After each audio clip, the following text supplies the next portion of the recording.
Yardsticks.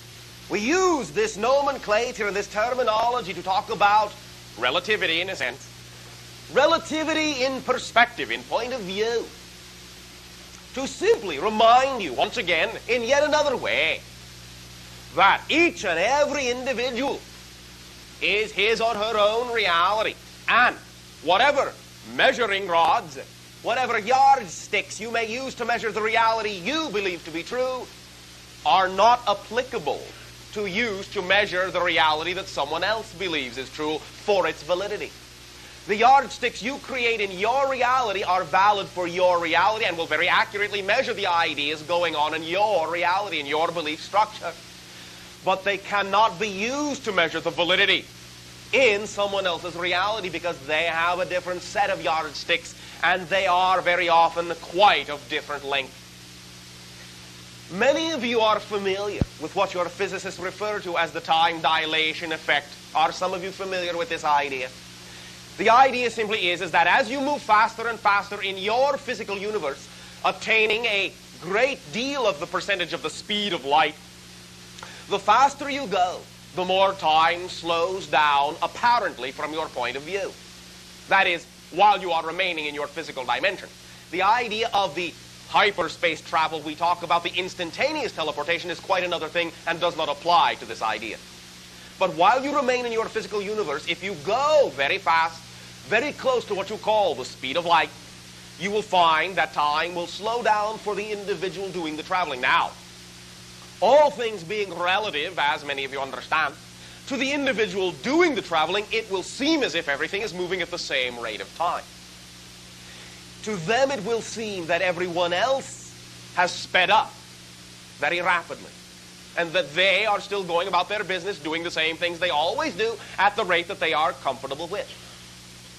Not only in that sense does time slow down, but all objects will, in a sense, shorten in the direction that they are traveling.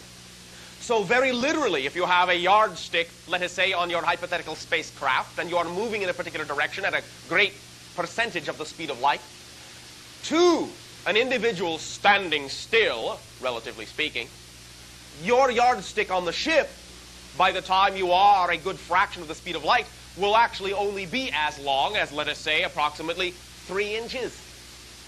You will still think it is a yard long. 3 of your feet, not 3 of your inches. And of course, everything you measure in the ship will still appear to be its normal size because everything has shrunk accordingly. So it has all stayed in one particular coherent system, and you cannot tell the difference. This is analogous to the idea we are talking about because every single individual vibrates at a slightly different rate of energy and has a different perspective about what is true and real for them. Yes, you have, as we have discussed, obviously a collective agreed upon reality that you share general ideas and sometimes some very specific ideas within. But nonetheless, being an individual by definition will allow you to always recognize that the yardstick you use to measure things with, and we are speaking both literally and philosophically, will not be exactly precisely the same length as someone else's.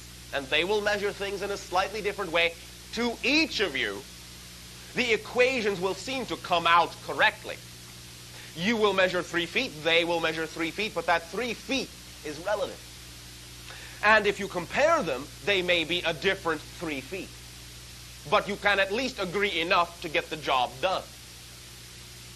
Recognize, simply, that what we share with you is our yardstick. The measurement by which we decide what works for us in our civilization. We share these ideas in a general way with you. But in no way, shape, or form do we ever mean to imply that your yardstick, your measurements, your ideas, your points of view are not equally valid and in a sense not more important for you to pay attention to because they are the yardsticks that measure the reality you have decided is real. So remember, even when we describe and define down to the last inch, the last millimeter, our yardstick, you may find similar marks on yours, But that is your version of ours, and is never meant to be that you must do things in exactly the way we do them.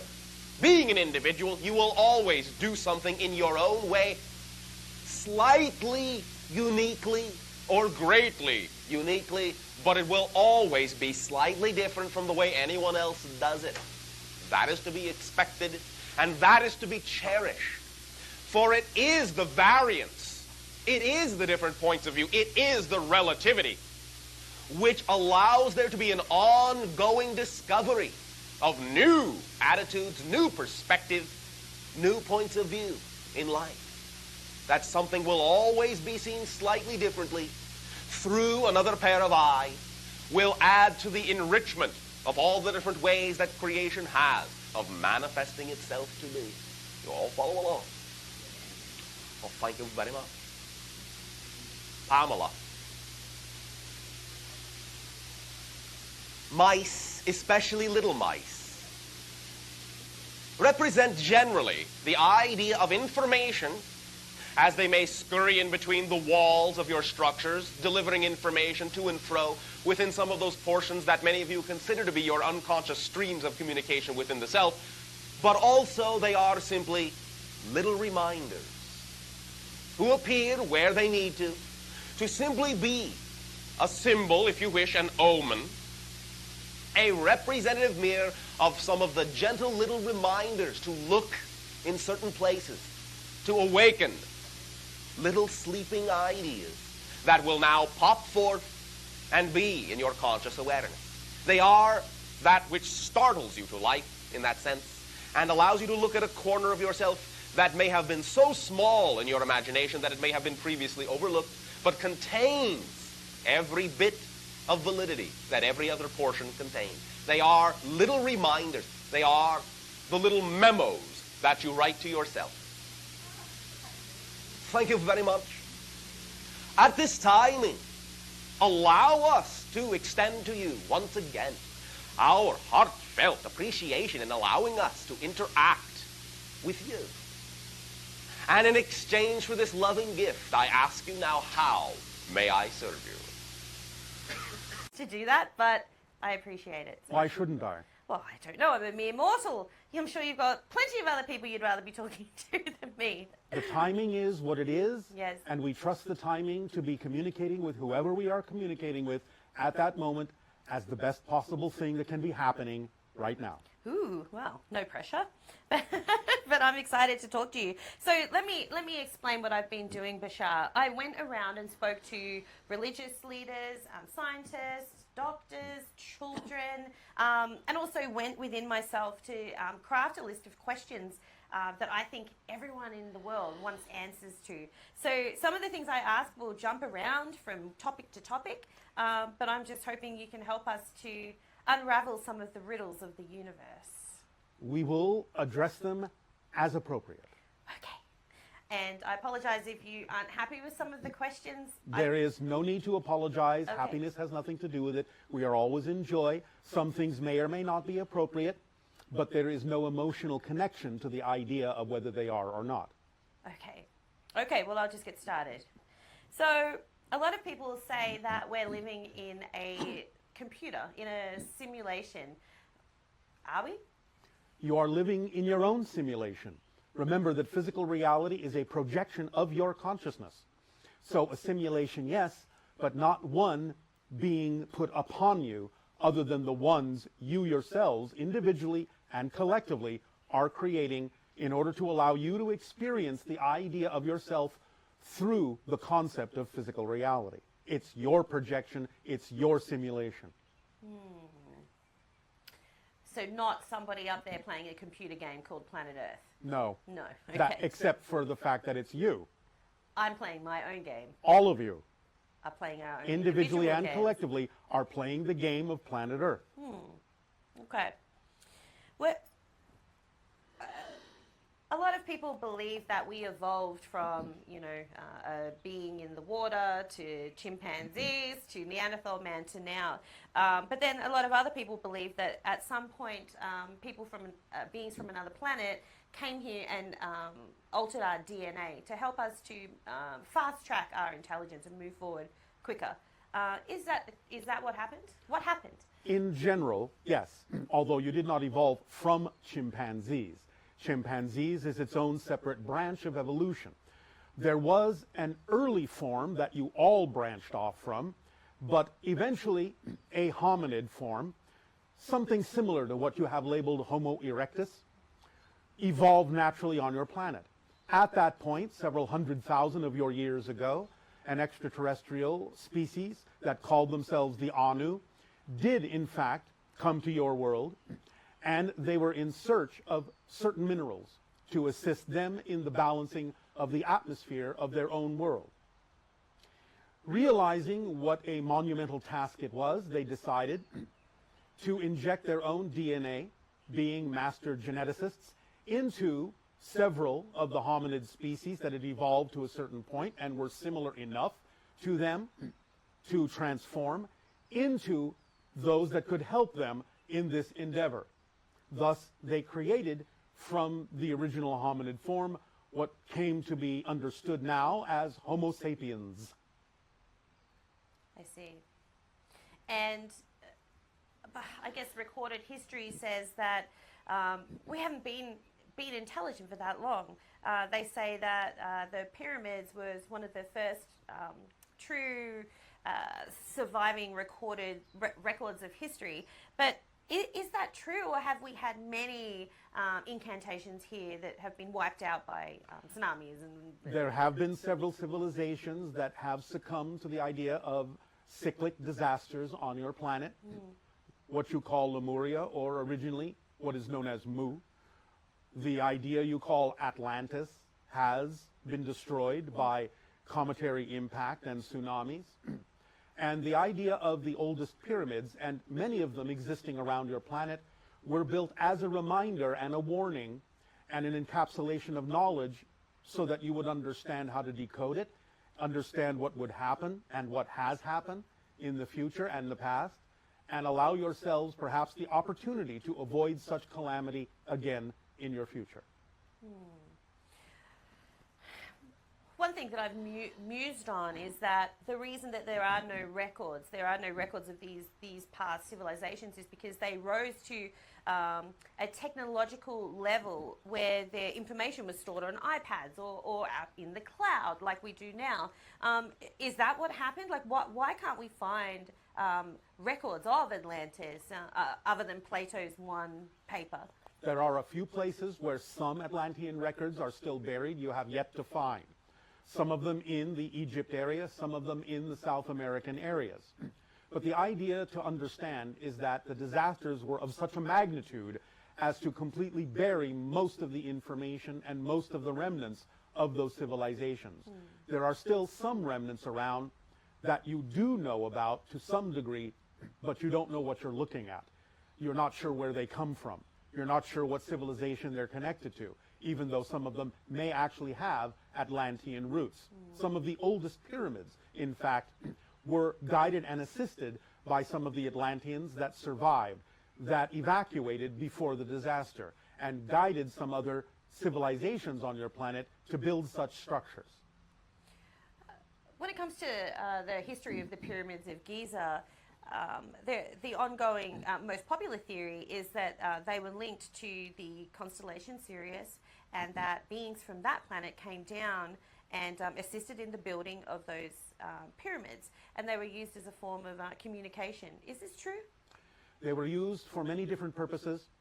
The idea of extraterrestrial assistance in those constructions simply goes back to Atlantean times, when there were connections and contacts between some extraterrestrials, including beings from Sirius, that did divulge some knowledge and information of architecture and engineering that was carried on by the Atlanteans, who then more directly assisted the ancient Egyptians and other cultures in the building of those pyramids, because they had preserved that knowledge in the ones that evacuated. But not directly did extraterrestrials assist, but indirectly through ancient knowledge, more ancient than the pyramids themselves. Got it. One question that has absolutely plagued historians and scientists. You may wish to wait a moment. Oh, you have experience in directing too. I love this. You sound okay? No?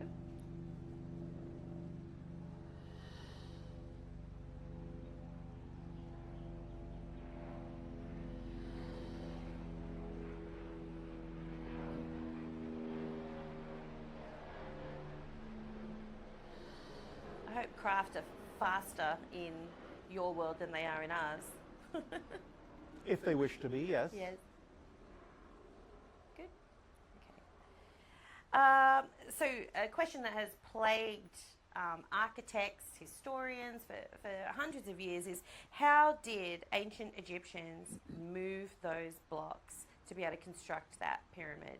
In some of the later pyramids, when some of the knowledge was lost, they used the idea of engineering knowledge of leverage and levers and cranes and so on and so forth, as has been surmised by many of your archaeologists. However, the oldest ones were done with a mix of technologies, including the idea of some levitation through sonic means, acoustic means, some of the idea also of softening the rock and pushing them into place and letting them re-harden again, almost like a casting, and some of the idea of certain kinds of electromagnetic technologies, but that came much earlier and was eventually lost. Right. So that would have come from a more advanced civilization, I guess, than the one that we even have now, because we don't have the ability to do those things. It is a trade-off, as you say in your language, because the ancient civilizations, especially Atlantis, had many things you do not have, more advanced, but you also have many things they did not have. It's simply that you have taken a slightly different path. They took a different path than you have, and therefore theirs was more based on the idea of resonance and vibration, but your civilization is rediscovering some of that knowledge as well. Was the Atlanteans were obviously an advanced civilization with technology, different technology as you just explained. Was their environment cleaner than ours, based on the usage of what they had? Yes. So they utilized free energy devices and the environment? They utilized resonance with crystalline forms to create light, to create sound, to create vibrations that could cause levitation. There were what you might call smoke from fires for cooking and such, but not to the level that you experience in your civilization that is polluting the atmosphere. Is there any of the technology that they had then that would benefit us now, that we could utilize now? Yes, of course. Again, you are beginning to understand the concepts of vibrational resonance of certain materials, how they can be caused to vibrate with certain harmonics and allow for certain kinds of effects, such as, again, light and energy, electromagnetic fields, and so on and so forth. It's all about resonance. It's all about frequency, and you're beginning to learn this more and more. Is there a way to fast track that knowledge, Bashar? There is, if you understand how to utilize certain kinds of what you call ratios, golden ratios, phi ratios, Fibonacci sequences, as you've labeled them, in your construction of devices that would be like resonating capacitors to store these frequencies and amplify and magnify these frequencies. One device we have described to some people on your planet contains 3 spherical shells, the inner spherical shell of copper, no more than 1/8 of your inches thick, but better if only about 1/16. And then the next sphere that encompasses it being separated from it by the phi ratio of 1 to 1.618, and the third sphere separated again by another factor of 1 to 1.618. The central sphere containing what you call a Merkaba, the idea of a double interpenetrating pyramid that uses what you call a Sierpinski gasket formation, also of copper, that is isolated from the inner sphere with projections that you call antennae, spike antennae, projecting through the spheres, insulated from the spheres, where electromagnetic or electrical energy is input into this device to cause it to resonate, thus giving an output greater than what was input. Some of the people on your planet have begun experimenting with the device as we described it and are finding some success in registering and recording output greater than the input. They are at what you might call a very, very beginning level, but they are experimenting with it and finding some success in going forward. We will not give you too much until you have mastered what we've already given you. But this is the basic principle of such devices that you term free energy, is that it is a resonating capacitor that transforms from high frequencies to low frequencies, can tap into much higher frequencies, and transform them down into the kind of frequencies that you can siphon electromagnetic and electrical energy from in a way that will service the devices that you have on your planet. Whoa. I hope somebody understands that, because I did not.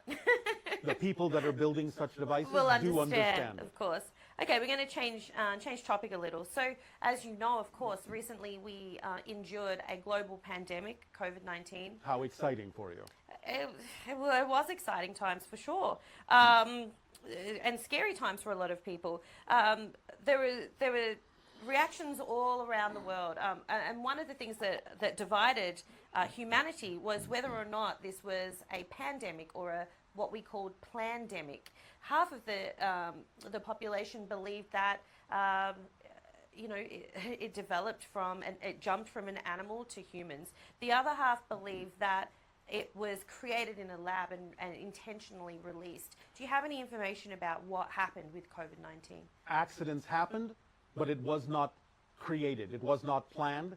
This is the result of the destruction of the ecosystems on your planet that allowed the virus to go beyond the natural systems that would have contained it.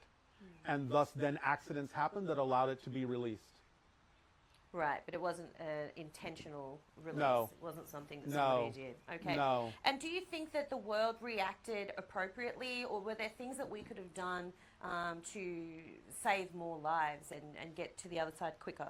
There could have been improvements, but again, it has to be left up to different individuals and groups as to decide what is best for them. So the entire experience has many different pathways in it, some of which would be good for some individuals and not good for others. You have to come together to collectively understand why this occurred by the destruction of the nature on your planet that allows such organisms to create opportunistic scenarios in which they go beyond what they normally would have gone beyond.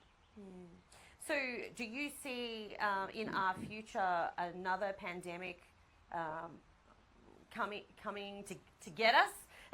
Another pandemic for humanity? The potential as it exists right now, as we read the energy of your planet in probability, is about 56 to 67% that it could happen again if you don't learn the lessons of the first one. Okay. So I've been told that you call yourself a first contact specialist. Yes.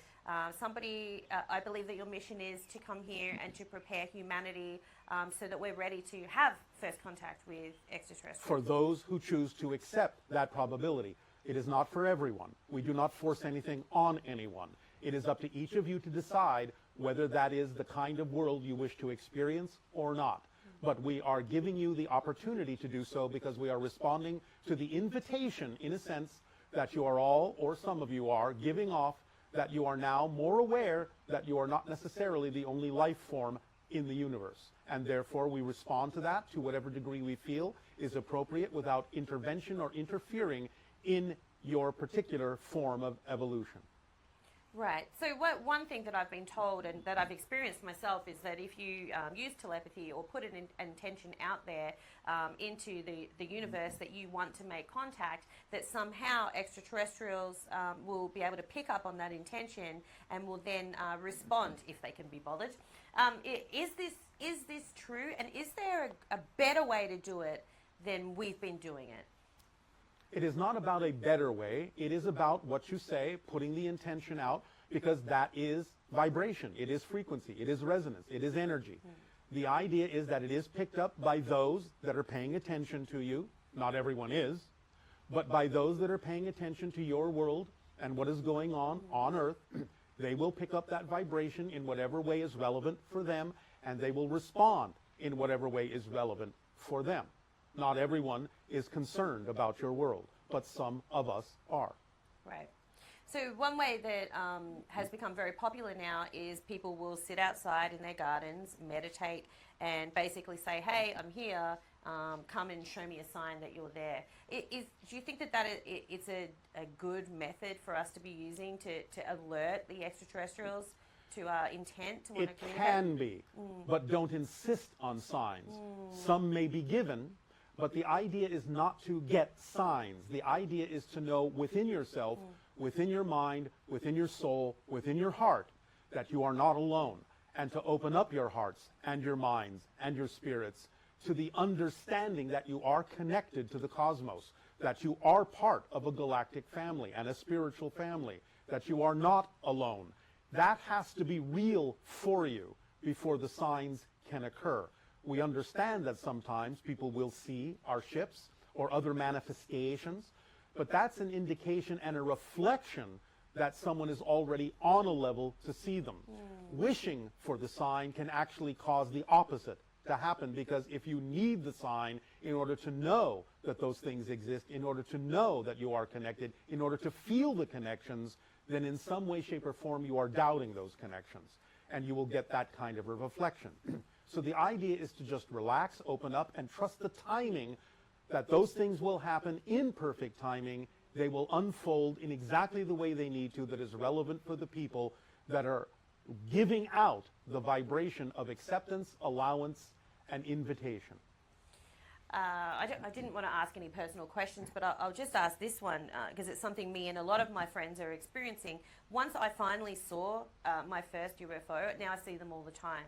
Do you think that that's because once you truly believe, then they feel more comfortable appearing to you? In a sense, yes. Or it's just that because you have altered your frequency, you are now more capable of seeing what is always around you. Because there is much traffic all around you. It's just that your senses are not necessarily attuned to it. But once you arrive at a certain level of frequency, then it's easier for you to see what's always been there. And once again, you may wish to wait.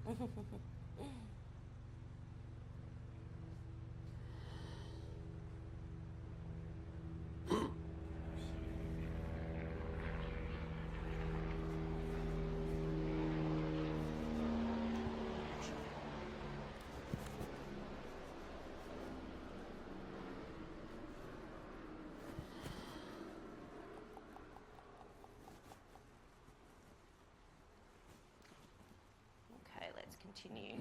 All right. It's malevolent, or I guess why? What is the interest in human beings? All right. This is a long story. They are happening. It is not malevolent, though it may not contain the emotional component that most humans require for comfort.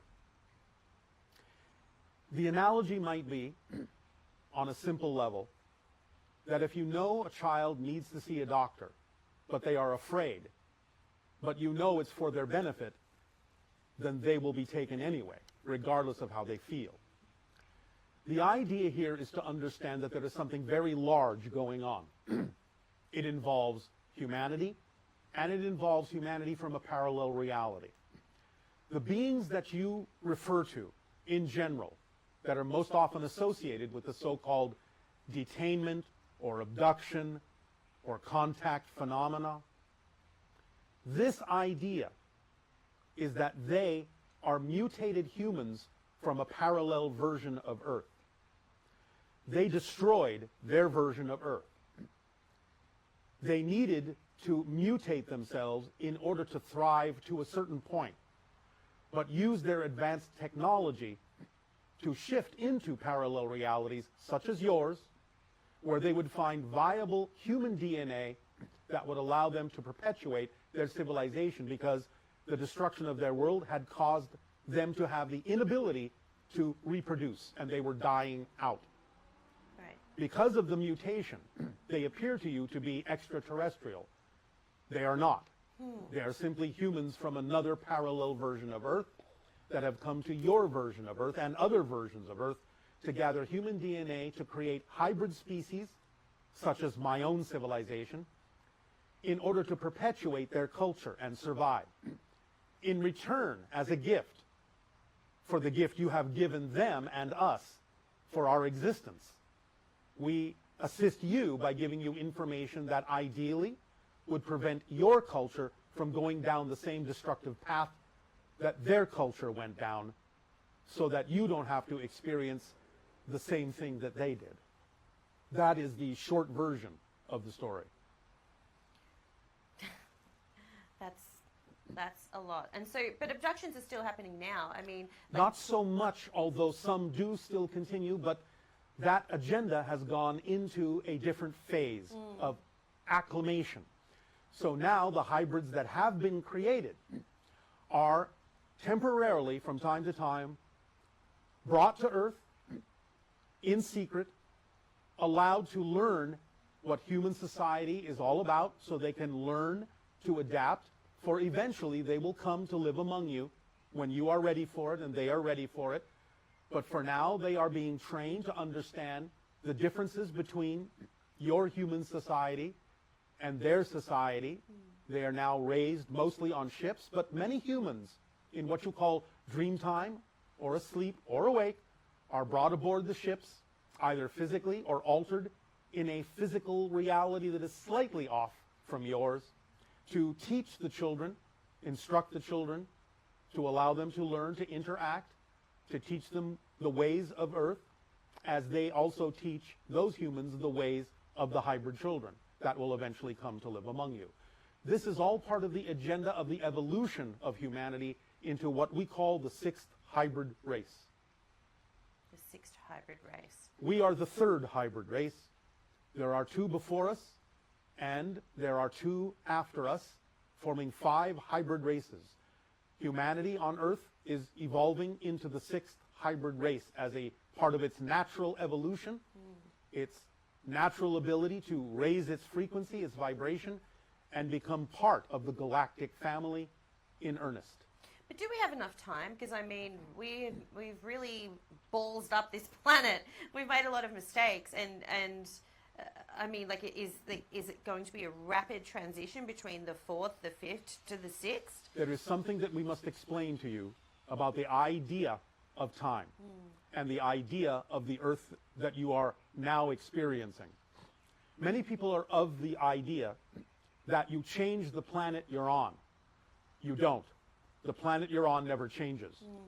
You change yourself, your frequency, and you shift to another parallel version of Earth that is already more representative and reflective of the change in frequency you made within yourself.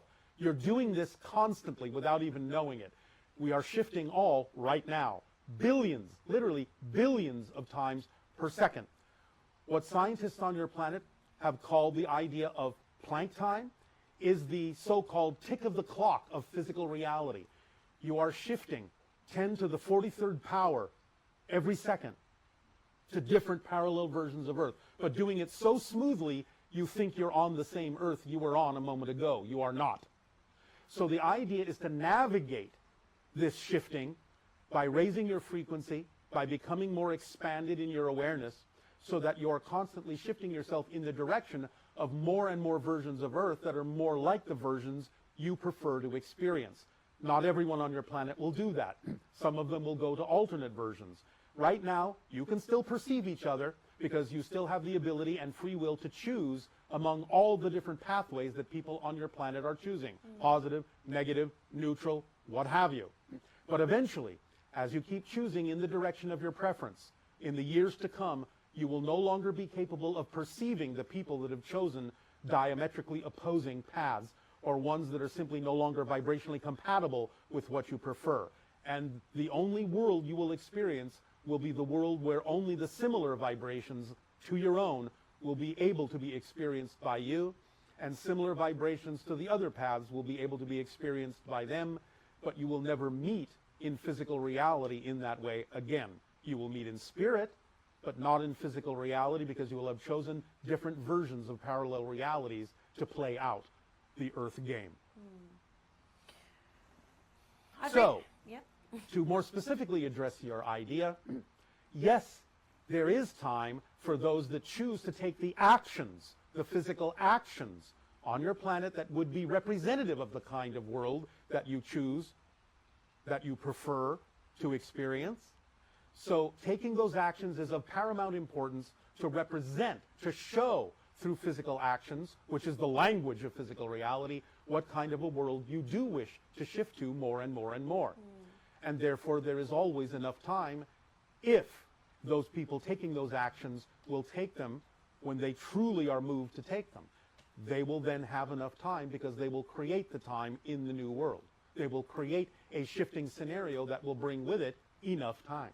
Those that don't choose to take those actions will run out of the perceived idea of time and will experience possible devastations, similar to what the Greys experienced before they mutated. Okay. So first contact is coming. I believe that First contact is happening. That's That's why you're now. talking with us. Oh, that's happening right now. I mean, first contact on a mass scale where all of humanity is made aware that there are extraterrestrials. All of humanity who shifts to the version of Earth that is open to the idea of contact. Those that do not shift there will not experience it. When would this occur for those people? The highest probability that we sense in the energy, the collective energy, at this point, is that there may be a large contact event sometime around the end of your year of 2026 or the beginning of your year of 2027. This does not mean that open contact will occur everywhere at once.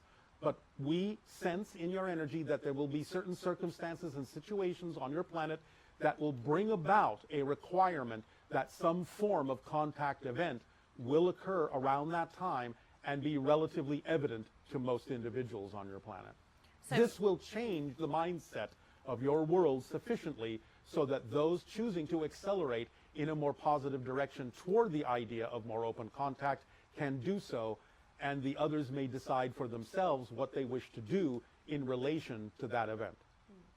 So a lot of people will watch this interview, and a lot of people will want to know what can they do so that they can evolve alongside us to be part of that collective in 2026.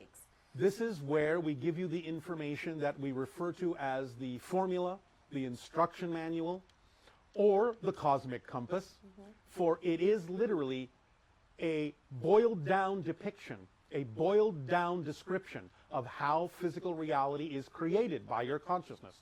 And knowing this consciously is like following an instruction manual that will allow you more conscious control over the direction in which you navigate.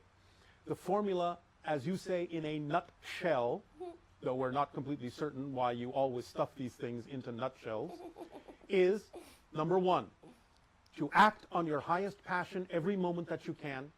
Number two, act on it for as long as you can, to the best of your ability, until you can act on it no further, at which point look around for the next thing that you are capable of acting on that represents the highest form of excitement or passion in your life.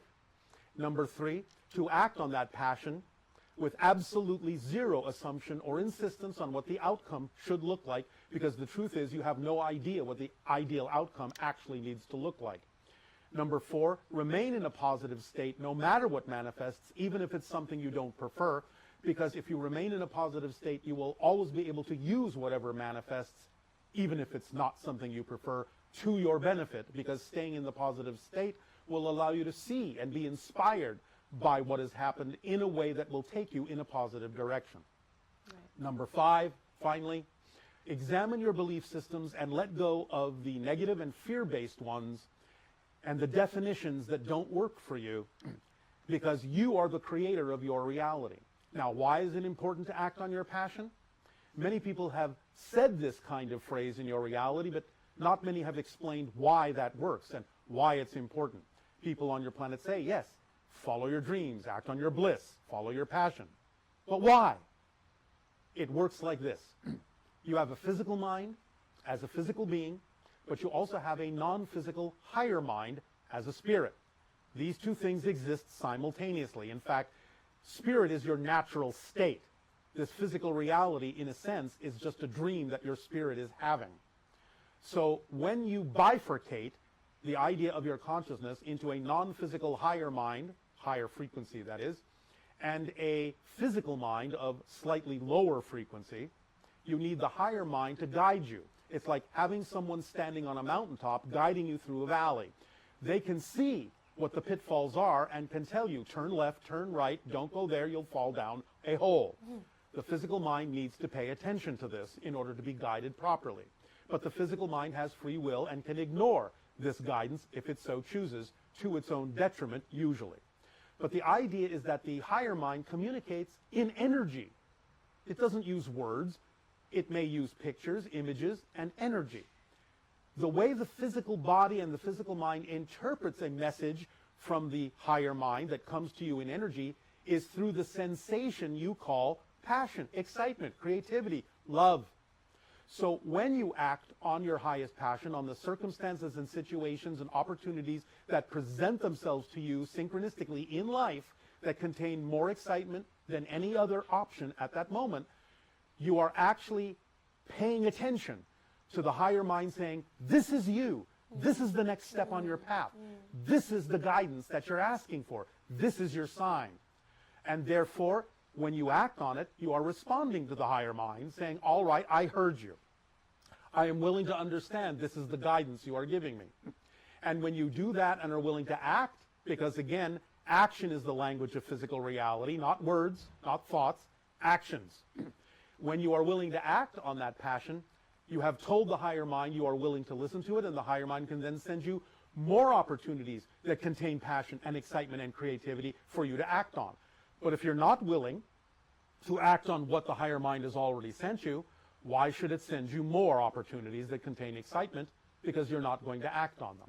So you have to start the ball and the dialogue rolling by being willing to trust that that is the guidance coming from your higher mind to tell you exactly what the next step in your life is. And we understand that for many humans, this may be confusing and difficult because it may seem that what excites you has absolutely nothing at all to do with the things that can support you in life or what it was you were doing a moment ago. Right. But it is the excitement that is the connective thread that lets you know it is connected, even if your physical mind can't figure out how it's connected. You have to trust that the path of excitement is the thread to follow, that is the true path for you and representative of the true core vibration of your being. Wow. And remember, this is not a philosophy. This is literally a description, like an instruction manual, for how reality is created as an experience in physical reality. So the idea is, if you have an instruction manual to build a piece of machinery, you follow the instructions. If you don't follow the instructions, well, maybe the machine will work and maybe it won't work to your advantage, or maybe you will injure yourself if it does work at all. But by following this, and again, this is not an insistence. You can do whatever you wish. You have free will. You don't have to pay attention to us. This works for us. We know it can work for you because it has worked for many people in your society, just as it works for us. Our society operates on pure synchronism. We are always at the right place at the right time, being exactly who we need to be, being of assistance to those around us exactly when they need us to be. This can happen on your world as well. Following the instructions is simply a way of understanding we are literally describing the structure of existence and how it operates. So if you follow it, you will find that reality will reflect to your advantage a very smooth and effortless path through life that is joyful, creative, constructive. Of course you will have challenges. That's how you grow. But challenges don't mean you have to struggle or suffer in any way, shape, or form. Thank you. I had nothing to do with it, but you're welcome. It did, And it's happened several times. Right, were there beings on that craft, Yes. and what happened to them? Some of them died, some of them lived. And so did the government, the army, the military take these beings and try to extract information from them? Yes. What happened? As you say, they attempted to extract information and knowledge from them. Were they successful? to some degree, but not to the degree that they would have liked. There's a man by the name of Bob Lazar who claims that he actually saw the craft and then worked to reverse engineer the craft for the US government.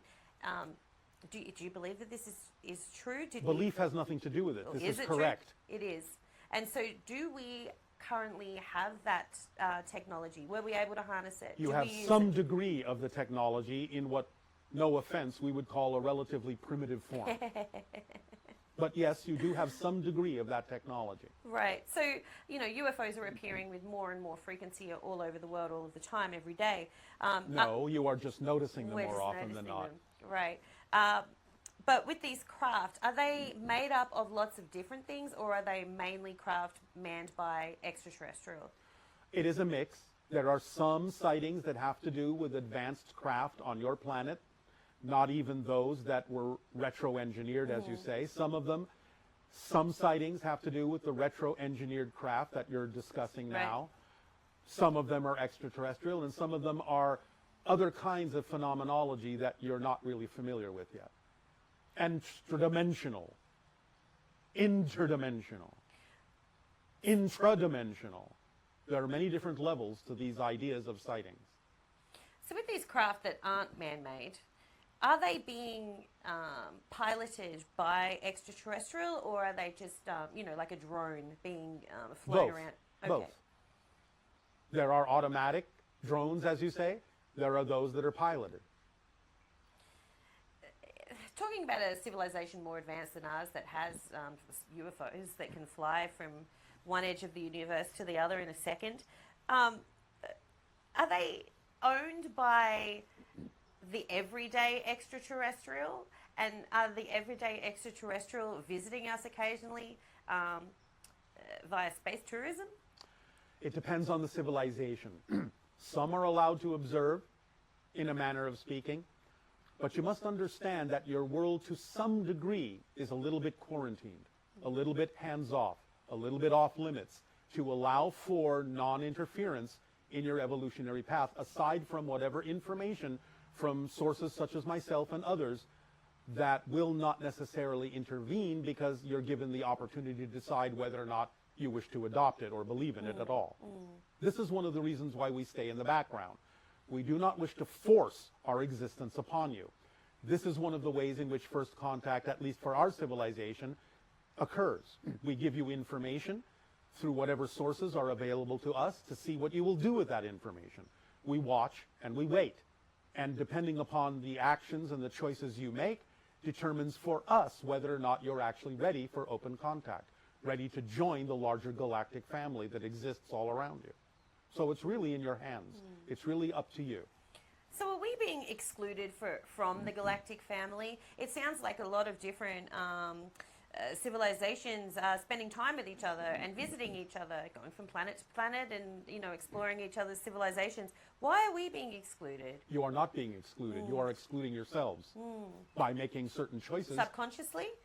Subconsciously. Right. Yes, and sometimes consciously, because of fear-based beliefs about what you think will happen, or what you think your status is, or position, or so on and so forth, and many other kinds of ideas like that that aren't necessarily conducive to you being able to come out here and join us.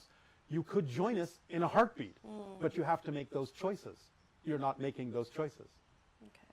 Remember, when the country you call the United States decided that it would go to the moon, how quickly did that occur? Within a decade, Right. you went from nothing to being on your moon. And yes, you went to the moon. We can hear all of you going, did we really go to the moon? Yes, you went to the moon. But the idea is that you need that kind of focus and say, all right, we're going to go to the stars. We're going to pool together our knowledge. We're going to create free energy. We're going to feed everyone. We're going to love ourselves and love everyone. We're going to drop all the pretense. We're going to really be ourselves. We're going to work together, and we're going to serve everyone together. What you could accomplish by just changing those things, you would be astonished at how quickly you could be among us, among the stars. But this is not necessarily the path of everyone on your planet.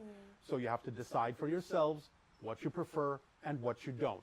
It's in your hands. It's up to you. It's your world, not ours. Right. We have nothing to prove to you, and it is not about proving that we are real.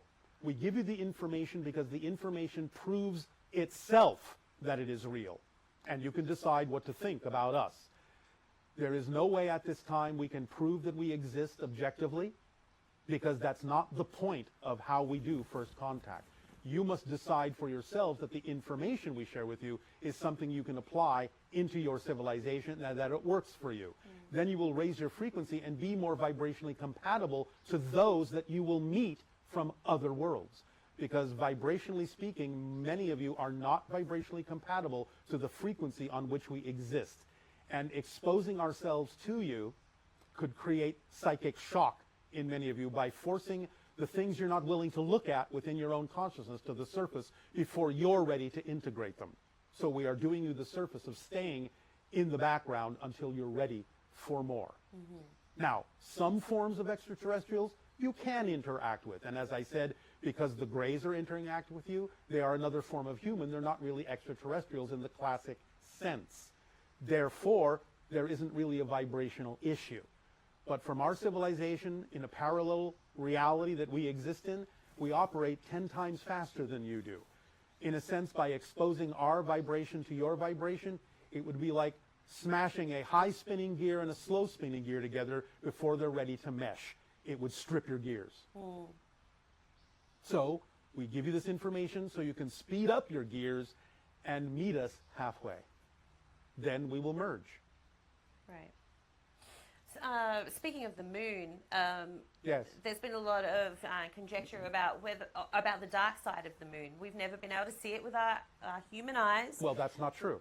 You have had astronauts orbit around it, and the other side is not perpetually dark, regardless of the name. It just means you can't see it from Earth because your moon is tidally locked gravitationally and only shows you one face, one side.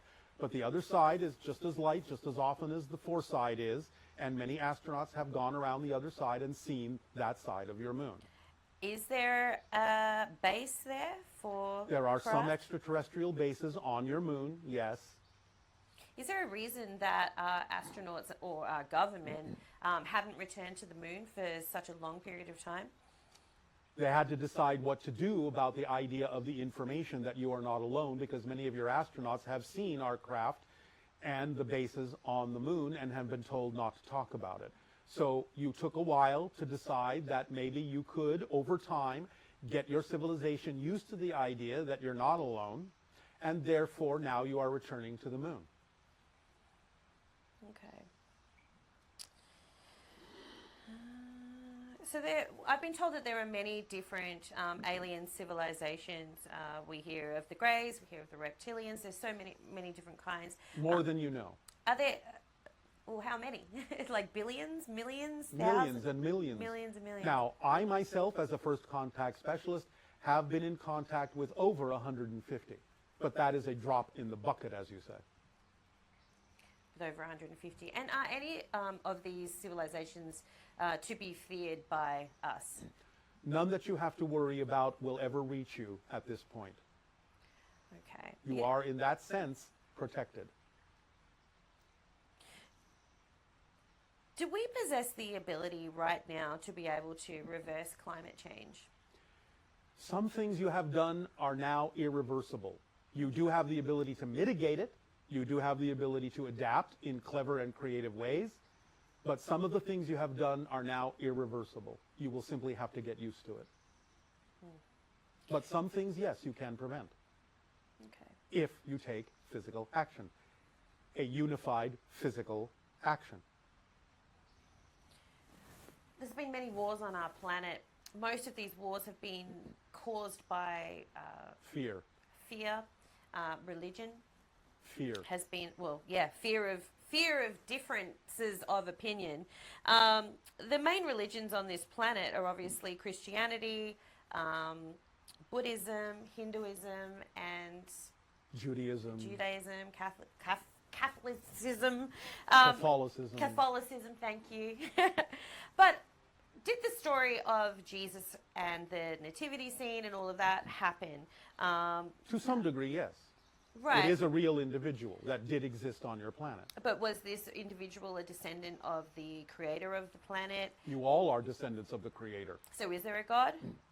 There is all that is. This is how we refer to what you call God. Everything is made of God. Existence itself is a self-aware intelligence. Everything is made of God. There's nothing else to make anything from. It is all that is. Can you tell me about creation? About how it all began? It didn't begin. Existence only exists. It is what is.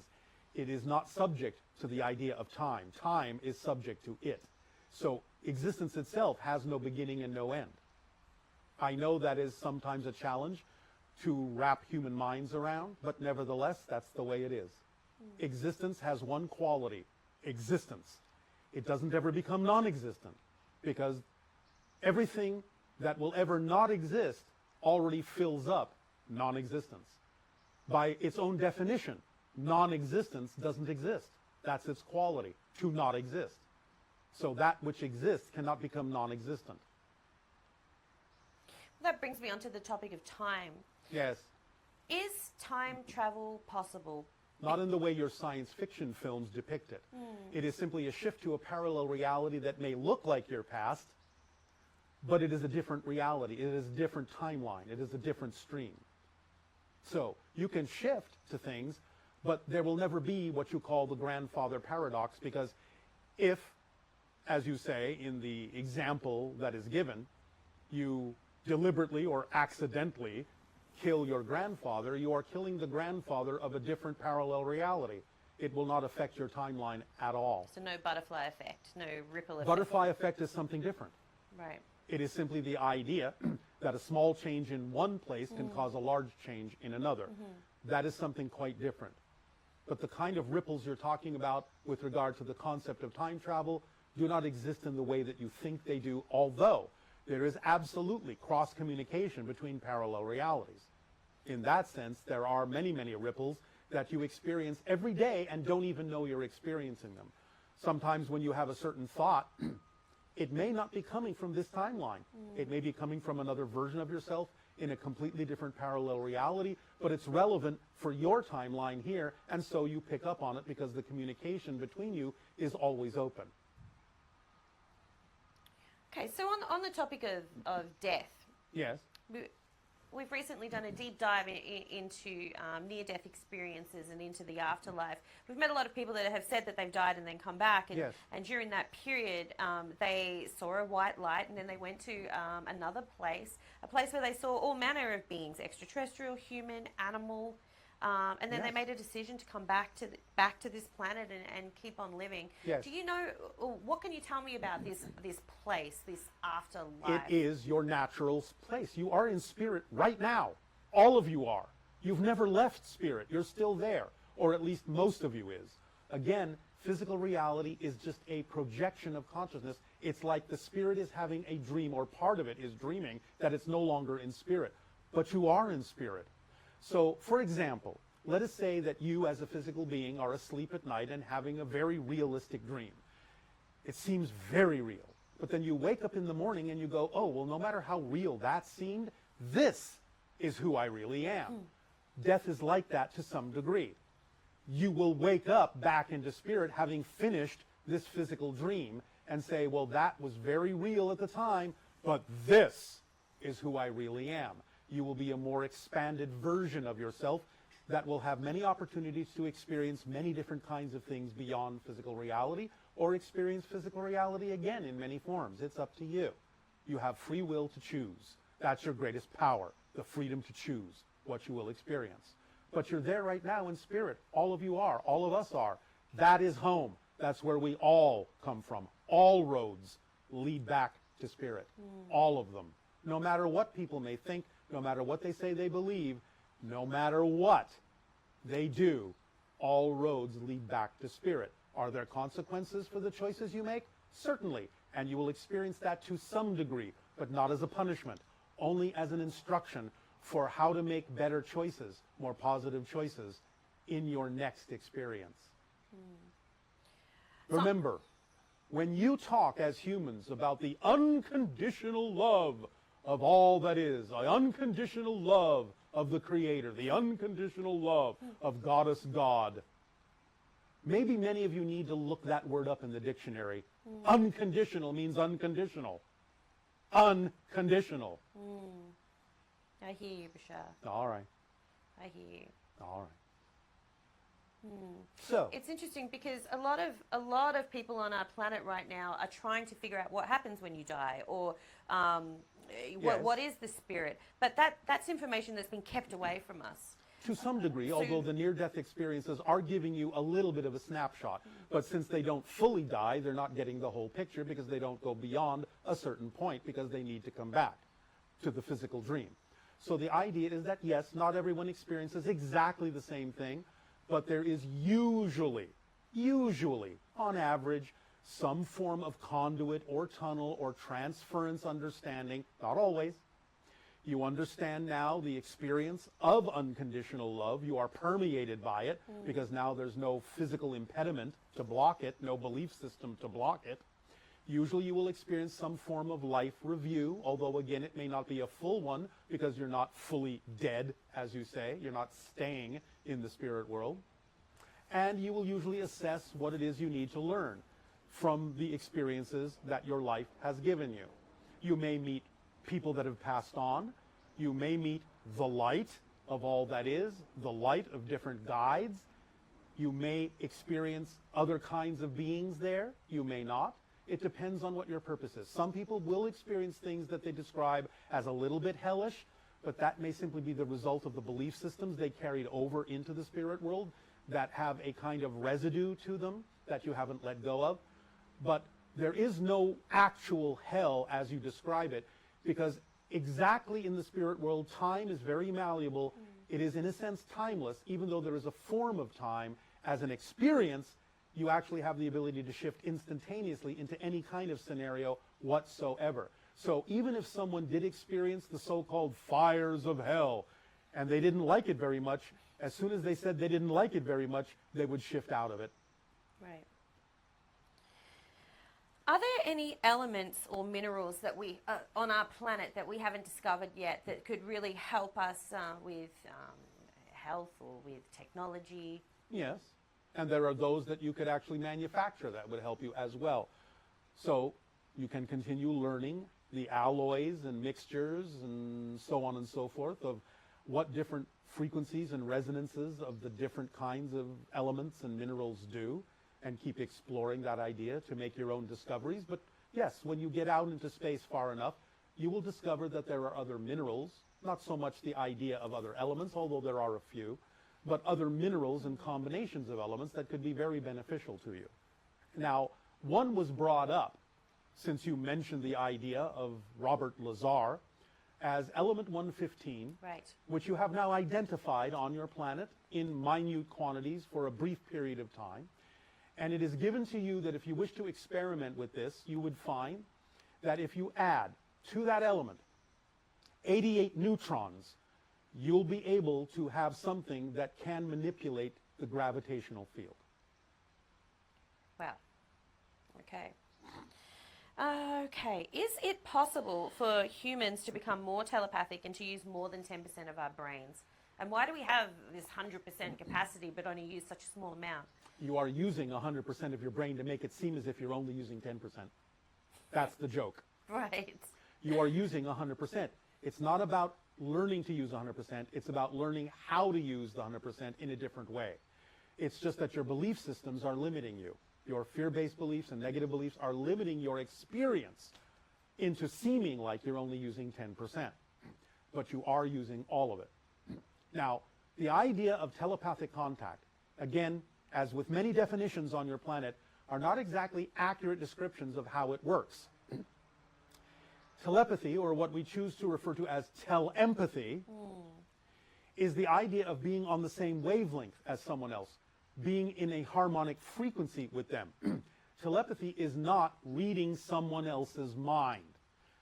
Telepathy is being on the same wavelength and having the same thoughts at the same time. You're reading your own mind, but you're having similar thoughts to the other person because you are harmonizing with them on a similar wavelength. This is why people who are in love on your planet often know exactly what each other is thinking, finish each other's sentences all the time, hardly have to say a word to be in sync.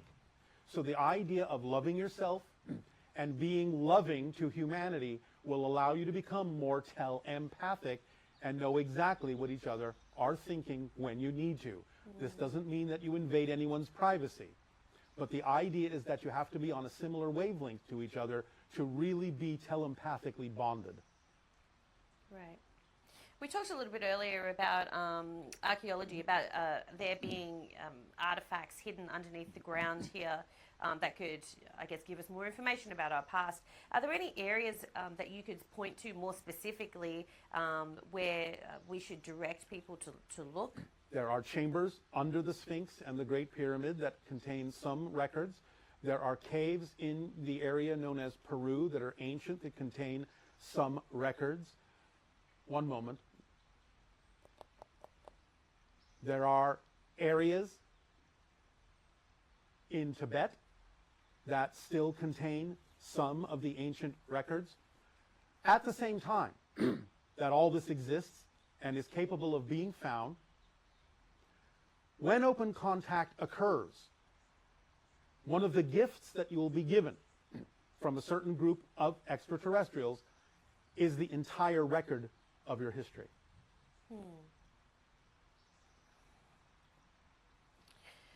Okay, I'm going to ask you a couple of mathematical questions that were given to me by a scientist. Yes. I don't even understand the questions I'm asking, so I'm hoping that you'll have a better chance than I will of answering them. Perhaps. Is every even number greater than 4 the sum of 2 primes? Yes. Now, you have to understand, if you're going into the idea of mathematical notation and nomenclature, I am not speaking your language. I am simply harmonizing telepathically, and my thoughts are linking to the channel's thoughts, and the channel is acting as a translation device. If the vocabulary is not in the channel's mind, we may have a challenge expressing nomenclatures that he is unaware of. And in addition to that, our civilization, in terms of what you might refer to as its mathematical understanding, operates more geometrically than mathematically in the way that you do. So we might have a different way of expressing things. For example, you have a concept called the uncertainty principle. Our way of expressing this is not through mathematics, but through the idea of geometry. If you imagine a tetrahedral structure, you have 3 points on the base and 1 point at the apex. This idea not only encompasses the uncertainty principle, but the exclusion principle that you name in your physics as well, where you have 3 points that operate in a plane, but the 4th point is out of that plane and therefore cannot be known in the same plane as the other 3 points. Just as your scientists say that you cannot know the momentum and the position of a subatomic particle simultaneously. But we express that geometrically, while you express that through the idea of your physics mathematically. So if the vocabulary is not in the channel, we may not be able to express what it is the scientist is seeking exactly. Okay. We may be able to explain the caveats of why things work and don't work in a way that the language can be formed.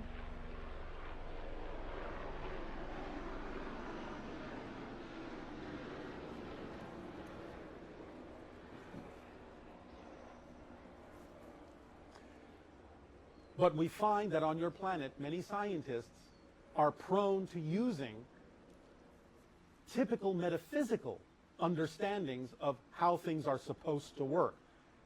As we said, with telepathy, most metaphysical people on your planet that are oriented that way think that you're reading someone else's mind. A scientist, therefore, may fall prey to the idea of using the typical definition of telepathy to ask their questions, when in fact asking, well, can you show us how mind reading works? We would have to say there's no such thing, because you're not reading someone else's mind. You're reading your own mind by being on a similar wavelength to them and having the same thoughts at the same time. So We may have to lay foundations that explain how these things actually function, because many of the questions that some scientists may ask have absolutely nothing at all to do with how these things actually work, because they have fallen into the nomenclature of the metaphysical world that they're skeptical of. Okay.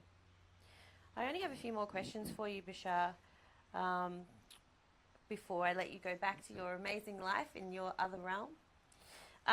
This might sound like a strange question. I don't even know how to ask it properly, so I'll just do it as best as I can. All right. What question am I not asking you that I should be asking? What information do we need to know? What are we not asking that is so pertinent to our evolution? Well, we have given you the idea of the formula, and in a sense, if there is any shoulds to it at all, which there aren't, that is the primary question you could be asking, is how do we live a life of creative fulfillment and joy? Because it's all about attracting what you need more than it is about attracting what you want. So how can we attract what we truly need to be creative, positive, constructive, giving, serving individuals who live lives of joy? And the formula has already been given to you. Right. The instruction manual is the answer to that question, Okay. which we would simply deem or suggest could be one of the most important questions you yourselves could ask. Okay. Is there something coming that we need to be aware of so that we can protect ourselves and our existence? You are talking about protection, and that means you are talking about the fear of needing protection, and that's a fear-based perspective. Okay. Yes, there may be many things, but again, if you stay relatively positive in a higher vibration, then as you say on your planet, things could be falling apart all around you and you will be fine. Again, you have to rely on synchronicity as being the guiding principle and the organizing principle of all that you experience. Everything is an orchestration. Everything is synchronicity. No matter what it appears to be, you are where you are when you are there for a reason. It may not be perfectly the reasons you need, but it might be that you're there to serve someone else getting something that they need. You have to look at it as a dance, an orchestration that is absolutely perfectly timed and complete. Then you will understand that you are deciding both subconsciously, unconsciously, and consciously what it is you believe you need to experience to wake yourselves up to the truth of your being. If you believe that you need a shock to wake yourselves up, you will deliver a shock. If you believe you can do it more smoothly than that, more lovingly than that, more kindly than that, that is the way you will experience it. So we would suggest you do not fear the idea of needing protection, because that invites disaster, but simply be in the positive state, be in your frame of reference that is true for you, and you will see everything unfold in the way that you need to, learning the lessons you need to learn, and completing the missions and the themes you decided to experience by having a physical experience on Earth. Remember, when your time that you've decided is over, it's over. If you have decided a time that is different, you will never leave until it is over. So worry not. Live your life to the fullest. The timing will take care of itself. Okay, so one question that everyone I've spoken to has asked me to ask is, can you tell us a little bit about the planet that you live on and what your life is like? What does it look like? What do you look like? As a hybrid being made of human genetics from your world and from the genetics of the Greys and a few other species, I am similar to you in humanoid form, though much slighter, shall we say, much thinner in general, smaller in general. Our average height is about 5 feet. Our skin is usually very pale, though there are some exceptions. The males have no hair, the females do. It tends to be white, though again there are exceptions. Our eyes are much larger than yours. Our noses, mouths, and ears much smaller. Our heads are slightly larger than yours on average. Our world is left mostly natural. We may construct certain structures from time to time for specific purposes, but they are usually disassembled.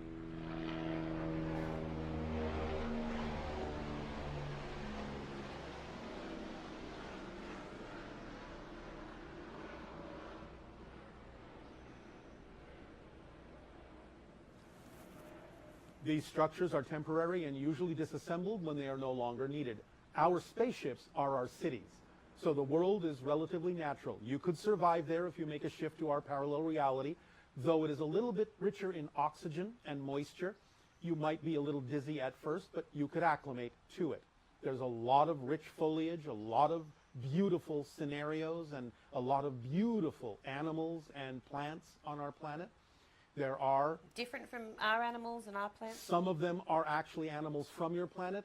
Many of them are actually different from your planet, though some of them are similar. There is a type of being called a Viqua, which, though this may sound strange to you, was the original template that was used to create our hybrid civilization. It still exists among us. It might be very similar by analogy to what you may call a white, hairless, ape-like figure, though it is not like your apes at all. But it still exists among us as the original template from which we were created as a hybrid artificial civilization. Our planet was also engineered for us specifically. Wow. That's pretty cool. I presume that your language, the language that's spoken, is very different from ours. Would it be possible for you to speak to me in your language for a moment? Our language is a remnant language, which we mostly no longer use, though we can, because again, our society is mostly telepathic. So it is usually unnecessary, though we can bring it through the channel in certain ways. Ha'atu is a general greeting. Aveo is kind of used as a thank you, but it actually means in service. Aveo. It is a hybrid language made up of languages of Earth and other civilizations, so some of it may seem familiar and some of it may not. One person once asked us to translate the first line from your prayer called the Lord's Prayer, Our Father who art in heaven. This translates in our ancient language as Nui Tadeo Asha Shakanani. Nui, our, Tadeo, Father, Asha, that is in, Shakanani, the place of spirit of the highest form. That's the closest translation that can be made. Will that do? That was incredible. I have one last question for you. Or I have 40 million questions for you, but this is the last one I'll ask you today. All right. And I really appreciate your time, Bashar. I consider myself to be a first contact specialist as well. I guess what I believe my mission is to help normalize the existence of extraterrestrial life so that people here can accept it and then can embrace it and hopefully bring forward a visitation. Is there anything that I can do or people like me can do to help influence those around us to feel more comfortable with this topic? You can use your creativity and imagination as you're already doing, providing outlets for the sharing of the information. But the most important thing you can do is whatever people do with the information, you have to realize it's none of your business what they do with it. Whether they are influenced by it or not will be their decision. None of them have to believe. Everyone has their own path. You don't know what their life path is. They may not have chosen a life path where they have first contact, and that's all right. Remember, you are all infinite, eternal spirits. There's no hurry. Something you don't learn today or experience today, you will learn tomorrow or a million years from now, because time is irrelevant in the spirit world. So, share what you share when it is appropriate. Let those that gravitate to it do so, because they are willing to receive it. Whatever gifts you all have to give, there has to be someone willing to receive it, or you wouldn't be excited about giving that gift or sharing that information. As we say, using an analogy from your world, there are no one-sided coins. If you have the head, there is a tail, or there's no coin at all. So if you're excited to give a gift or share some information when it is appropriate, there must, by definition, be someone waiting to receive it. But that doesn't mean everyone is. So share what you share when it is appropriate. Whatever people do with that information is none of your business. Move on. And that will be the most that you can help. And you will help create an atmosphere and a vibration that allows more people more of an opportunity, more options to choose from to maybe move in a more positive direction. But you have to leave that up to them. Wow. Well, Bashar, thank you so much for your time. It is our passion and our pleasure. We thank you for the interaction and the co-creation in service of AO. Good day. Bye, Veo. Good day.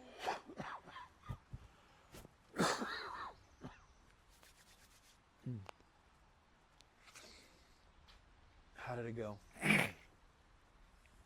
Wow! That was incredible. Yeah, go well? Yes. Oh, good.